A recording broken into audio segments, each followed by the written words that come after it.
If you want to be a leader, no matter what your position, you must lead yourself first. In other words, would I follow me? If the answer is not a resounding yes, then you have some work to do. And here to talk about how to take your leadership into action is the amazing Chris Robinson. How are you, Chris? Hey, I'm doing great, man. Thank you so much for having me here today. Great to have you on the show. So you work with John Maxwell, Yes. who's probably today's leadership guru to the world. Yes, that's great. And how long have you been with that organization? I've been with the organization for 9.5 years. It's actually one of the very first people to become certified by John, and then was able to build a business utilizing John's curriculum and material to becoming part of the faculty for the John Maxwell team. And now today, you lead that team. I lead the team. You lead the team. So let's start with leadership. What is leadership? Yeah, as we define leadership, it's influence, nothing more, nothing less. So it's not about a title, it's not about a position, it's not about, bullying people. It is about influence and nothing more, nothing I love less. That. And everybody can have influence. That's correct. In other words,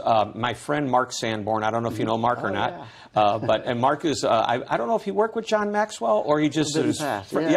So Mark says you don't need a title to be a leader. I think he even wrote a book with that title. Correct. And so anybody can be a leader. It's all about influence. That's correct. Leader of a family, leader of a small department, leader of an entire company. That's correct. Great. So are there any fundamental steps to leadership? Yeah, well, it starts with yourself. If you don't have a track record, or if you can't answer that question of, would I follow me, then you have some work to do. But the good news is that leadership is a learnable skill.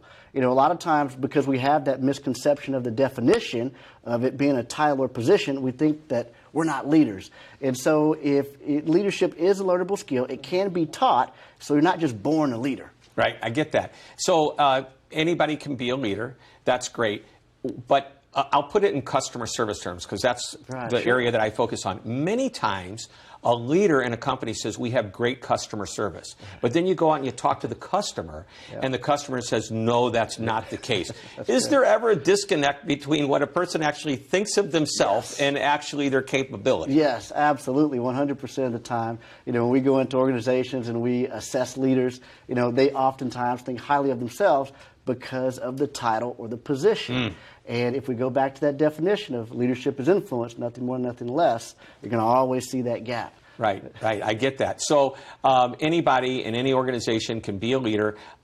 One of my books, I talk about the force within, the force of many, and sometimes it's a single person, a force within, a much larger group, who may be somebody that has not even a real title per se, but they just are part of a team, but they bring everybody up. Yes, that's and they have natural tendencies toward leadership. Right. Probably nobody's ever taught them that. Correct. Okay, but you're saying it can be teachable. It is teachable. It is teachable. Which is why John Maxwell's done so well with all of his courses. That's correct. That's great. All right, so recently, we've all learned how to work remotely, haven't we? Yes, we have. And before that, many people did work remotely, and it was natural. But now, we were, or not now, but back when we were thrust into this.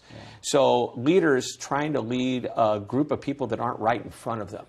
That's probably quite a task. It is, and it's a big shift, and a lot of organizations had to do that. And now they're finding that, hey, guess what? We've got to lead people this way. But I think one of the biggest mistakes that people make when they shift from going from the office to going to their home is that they forget that it's about people. And we have to put people first in this situation.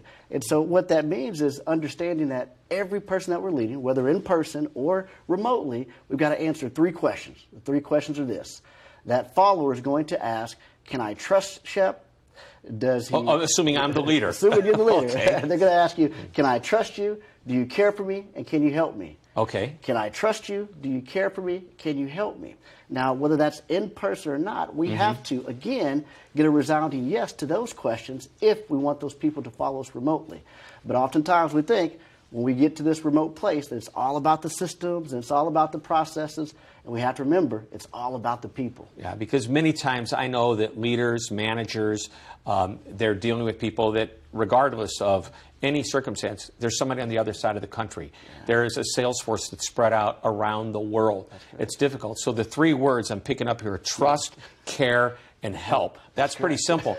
And I would say if that's where it all starts, that's a pretty good place to be. So As we start to wrap this up, I always like to ask a one-thing question.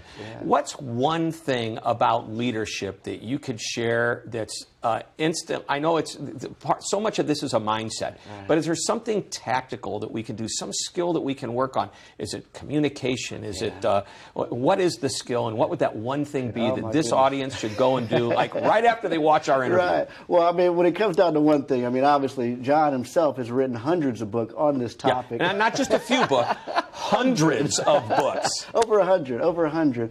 But if I had to say that there's one thing now, as you shift from going remotely and working in these different places, is that you have to change the mindset from a hourly mindset as a business owner. Am I getting this person to work every single minute of the hour, to a results-based culture? Yeah. And, you know, if you can get beyond that and not worry about what they're doing at home, you'll truly get more out of the people and help the people. So you have to define what the result is. So when you have a goal in mind, that's correct. Now we have something that's very measurable. That's correct. All right, what happens if they don't hit the goal?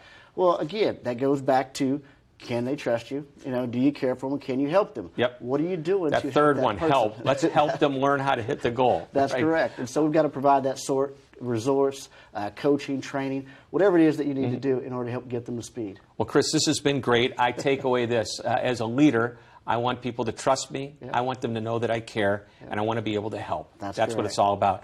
Thanks for joining us today. Thank you so much for having me. All right, thank you.